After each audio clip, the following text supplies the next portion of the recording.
Okay, by now, you probably already know that percent means for every 100.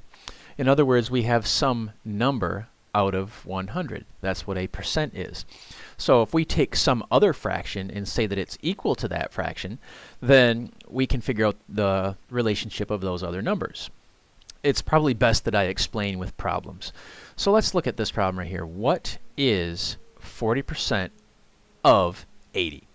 So in this problem, we know 40%, so that's going to go there.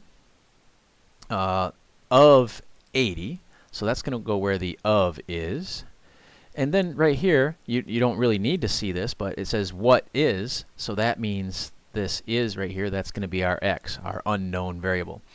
So if we go x over 80 equals 40 over 100, what we can do is we can bow tie, or we can cross multiply, and we get this. We get 100x equals, let's see, 3200.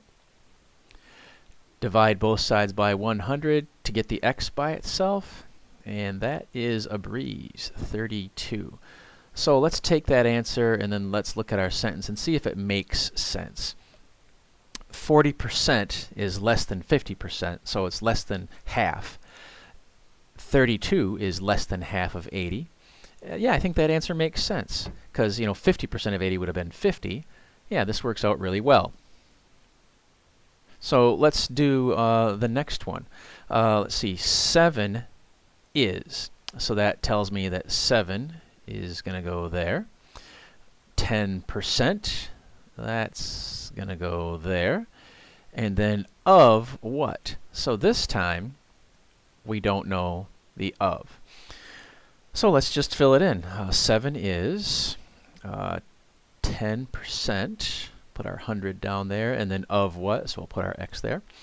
And then we will bow tie. So we'll have 10x and 700. So 10x equals 7 times 100. So divide both sides by 10. So whoop, cross off a 0. We wind up with 70. So let's take this answer and then just go back here and see if it makes common sense. 7 is 10% of what? 7 is 10% of 70, right? Yeah, because if you take 70 and divide it by 10, what do you get? You get 7. Okay, so that works out pretty easily. And then let's do one more. So this one says, what percent? So that helps me know that we don't know the percent. Whoa, where'd that come from? And then we have is 63, so that means our is going to go there. And this time, we're going to have of 400, so that's there. And if I didn't mention it, I'm sorry, but the x goes here because it says what percent. Anyway, let's solve it.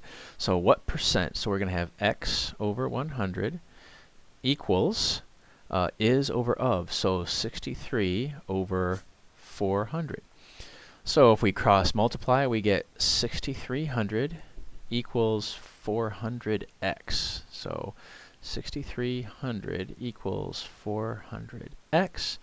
We'll divide both sides by 400. And this one I can't do in my head, so let me bring up my calculator here. 6300 divided by 400. We get 15 3/4. So x equals 15 3/4. So that is the percent. So it's 15.75%. So there you go. That is the is over of trick. On the percent and percent error quiz, there will be 4 problems about this, and then there will be 2 problems about percent error. So make sure that you look at the percent error stuff before you go and take the quiz.